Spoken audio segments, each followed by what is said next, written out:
අද අපි ඉගෙන ගන්න යන්නේ past perfect tense කියන මෙන්න මේ tense එක. මේ tense එකෙන් කියන්නේ යම් ක්‍රියාවක් අතීතයේද කර අවසන් කියන එක. අතීතයේ පෙර යම් ක්‍රියාවක් කර අවසන් කියන යන අර්ථයෙන්.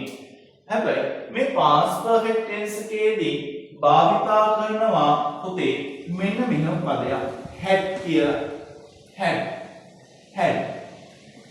හැකින් පසුව මේ had කියන පදයට පසුව එන ක්‍රියාපදය අපි දන්නවා අනිවාර්යයෙන්ම past participle වෙන්න ඕන. past participle වෙන්න ඕන. එහෙනම් ඕන වාක්‍යයක මුලින් ඉන්නේ subject එකෙන් පසුව එනවා had එකෙන් පසුව එනවා ක්‍රියාපදයේ past participle එහෙනම් ඊගාවට එනවා object.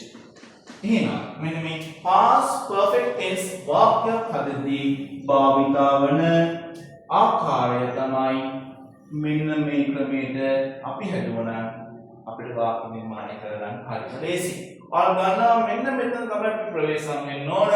had කියන පදයට පසුව එන ක්‍රියාපදය past participle හෙවත් අතීත කෘතාන්තය වෙන්න ඕන. එහෙනම් මම මෙන්න මේ වාක්‍ය මේ ෆෝමියුලා එක භාවිතා කරලා මෙන්න මේ ක්‍රමය භාවිතා කරලා අපි වාක්‍ය නිර්මාණය කරනවා.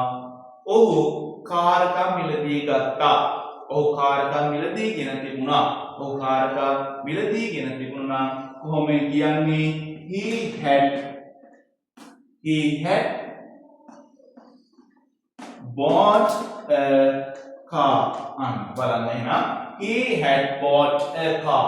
had bought කියන්නේ මිලදී ගත්තා කියන එක. bought කියන්නේ මිලදී ගත්තා.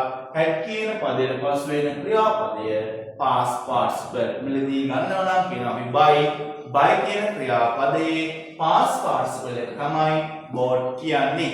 එහෙනම් මම කියනවා ඊගාවට අපි ක්‍රිකට් සෙල්ලම් කරලා තිබුණා.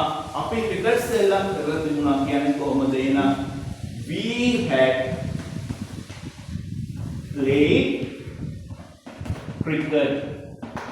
had played cricket. අපි ක්‍රිකට් සෙල්ලම් කරලා තිබුණා.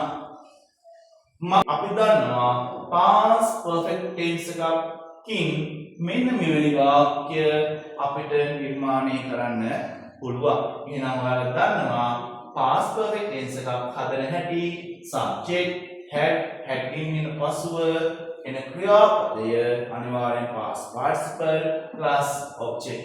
එහෙනම් ඊගාව පාඩමෙන් අපි නැවත හමු